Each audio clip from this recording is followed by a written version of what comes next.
All right, so trade deadline day is pretty much done. We could see some stuff come in. We're still watching TSN right here, so we will try to keep posted if the Caps do anything. You were saying last year the last trade to come in was like 4:47 p.m., so we do still have some time.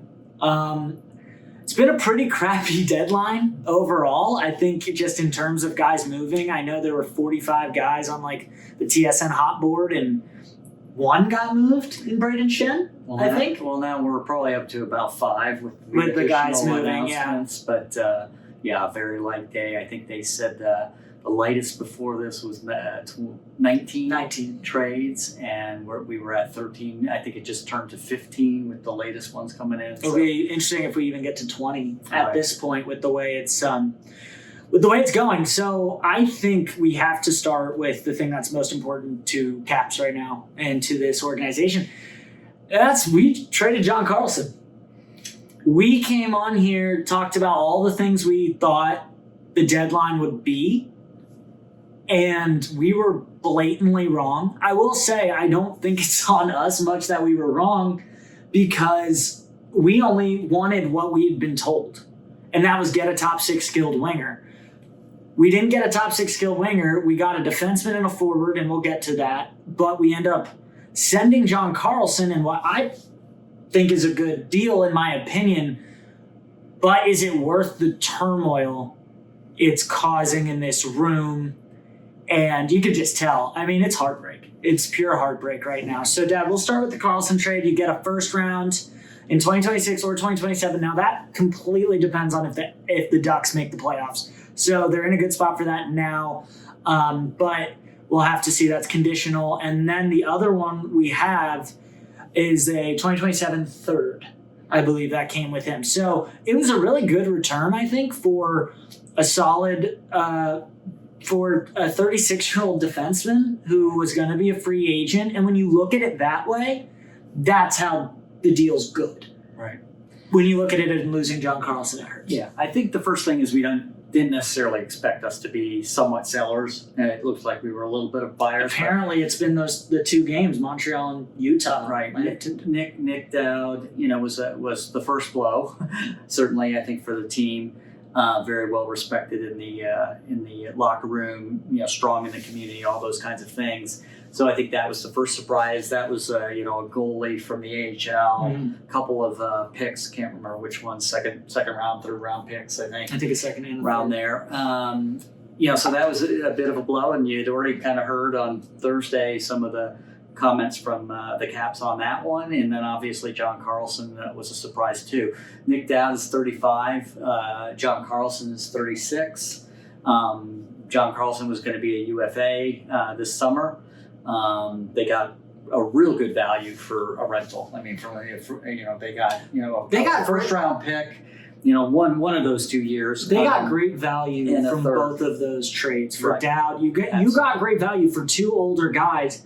Right. The disappointing thing is the playoff push that everyone wanted, that we wanted to go after for Ovi. And rather than doing that, you get a defenseman in Liljegren, who we've acquired, and David Kempf, a forward that we think might be more of a replacement for Dowd, because he's more of a third, fourth line center. He's not anything special. Definitely not the top 6 winger that we were told we were going to go after. So we've been reading a lot of Twitter comments or X comments, and not just general ones, not to us in any way, but Caps fans are not happy, and that's understandable. Going into this deadline, I don't think anyone saw this coming.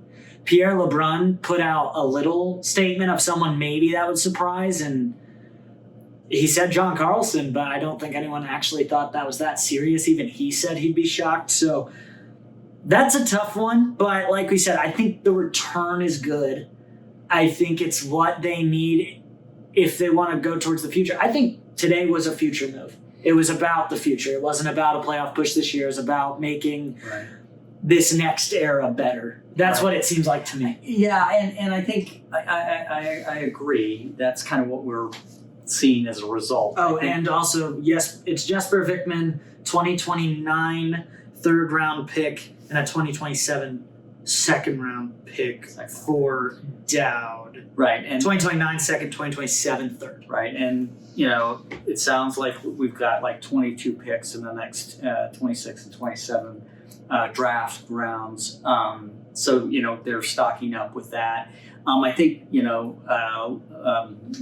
Lilligren has played with Sandin. That may play pretty well. I know we got Cole Hudson potentially coming as well. So, from that perspective, and then David Kampf, definitely, will fill in for that spot. I also think, quite frankly, Ilya Protas may have more upside than even David Kampf. So maybe you see him up here in the next couple of weeks, as an option for as they go towards the playoff.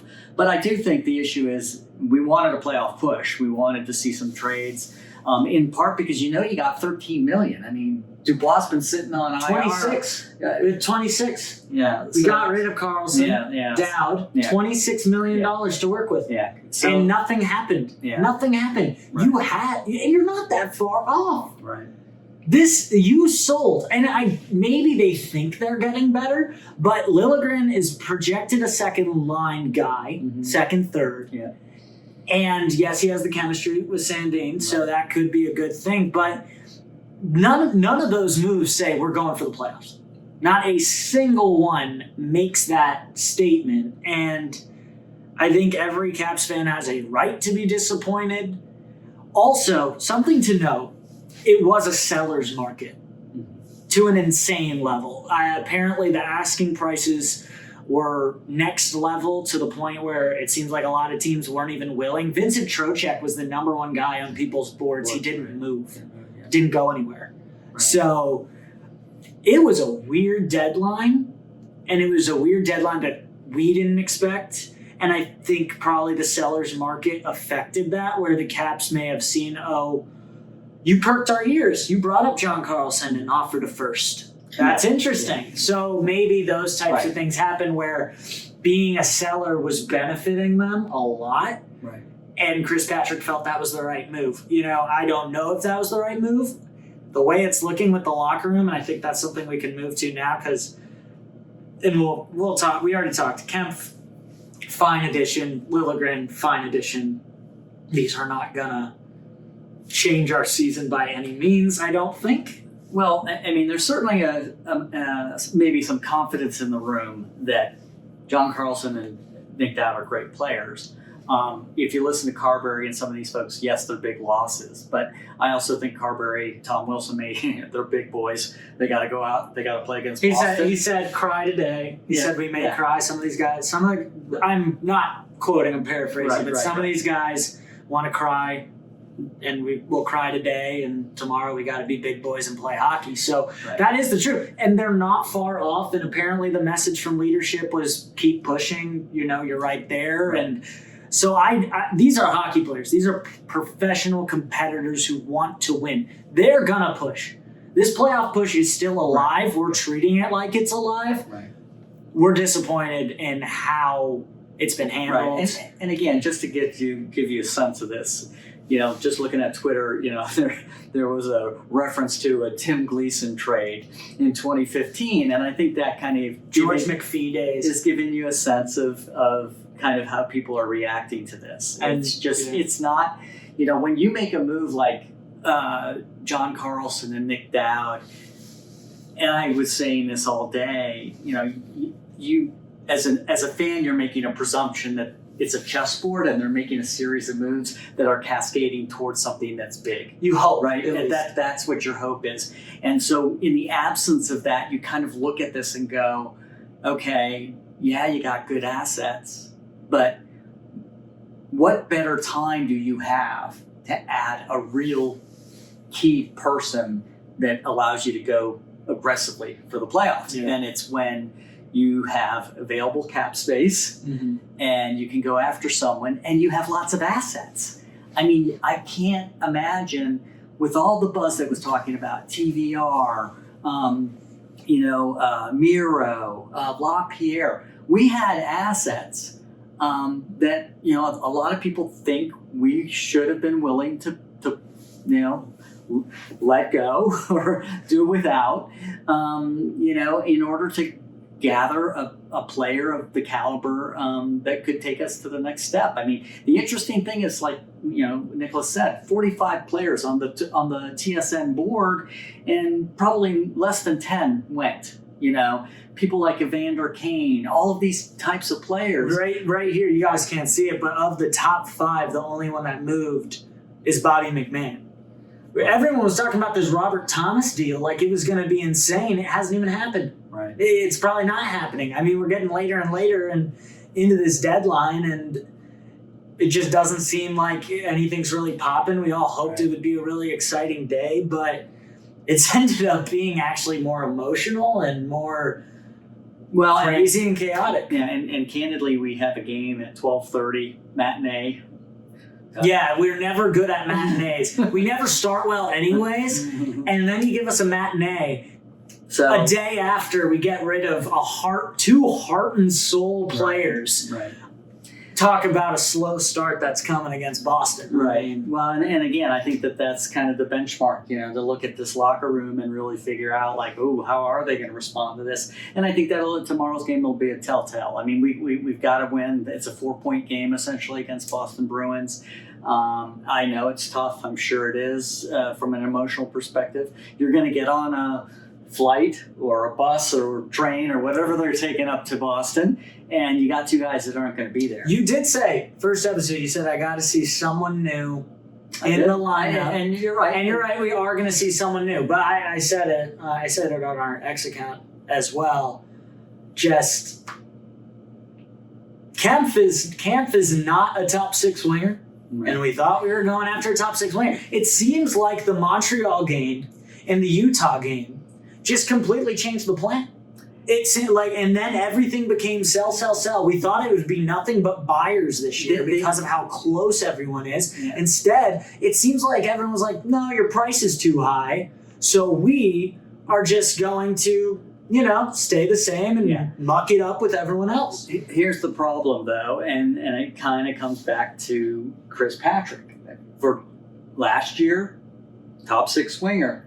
This year, top 6 winger. They go after Ehlers in the offseason and swing and miss. I truly believe, and I think Chris Patrick has swung and missed. I don't know the situation that happened today. I don't know what calls were going in. I don't know. Right. But from the surface level, what we can see, I see time after time of you swinging and missing on people that you say you want to go after, you say you're in on, but have never been able to do enough. Also, we just got Kampf is for a 6th round pick.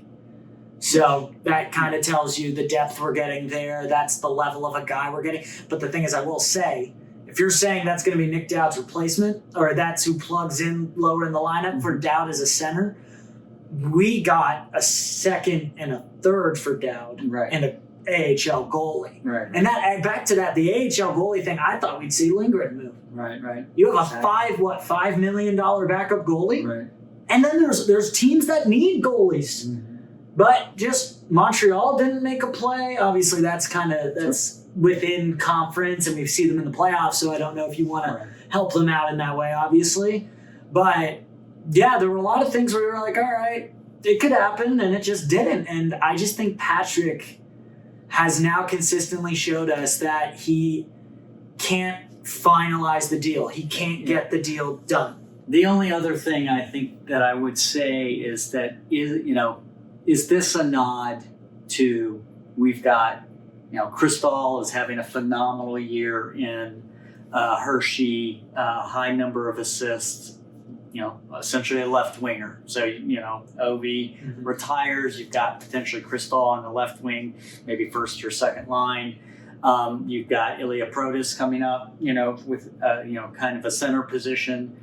David Kampf, is a 1-year player, right? I think he has an expiring contract. So, I think the fact of the matter is this could be just a nod to we have players in our system that we think are going to be able to contribute to this team, and that we think we're close as a potential playoff team, even with those additions, and we may not need anything else. And we weren't willing to give up what was asked for, right?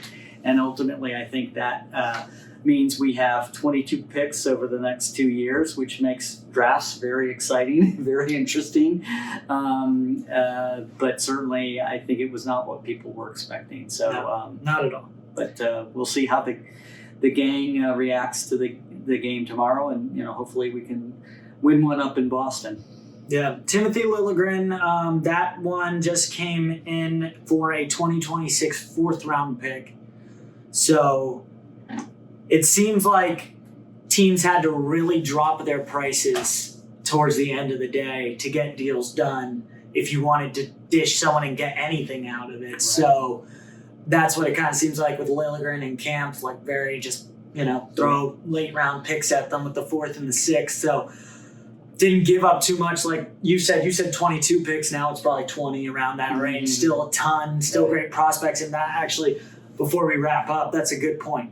You got Ilya Protas, you got Chris Thaul, you got great players down in Hershey that seem like they're coming. You got Cole Hudson. Mm-hmm. So it could be, hey, we're investing in the future. That's what we want to do. And is that frustrating a little bit with the OV era coming to an end? Definitely. But with those young guys coming, it could be like you said, that could be the plan. All right, these guys look like they're ready to really make an impact. And we both believe Ilya Protas has been ready to make an impact for a bit now. Right. So I think we could see that. The thing is we have a bone to pick with Chris Patrick right now. We have a bone to pick with the Caps in general for why that move hasn't been made, why that change hasn't been made. It was like we said, we were hoping for a trade so something could change. We had LaPierre going 82 games without a goal. Mm-hmm. Something had to change. Right. And nothing really did. And that's the tough thing, is that nothing really changed. So you hope. We have 2 new players. There is some change, so I have to give them, I guess, some credit there. But yeah, it was an interesting deadline day for sure, and we'll see if they bring some guys up and show that they're willing to do that. But right now, I think the relationship with the fans and the organization management is in a spot right now. So we'll have to keep an eye on how it goes. Yeah, we appreciate you guys tuning in. Before we wrap up, you got anything last on that deadline or any of the acquisitions?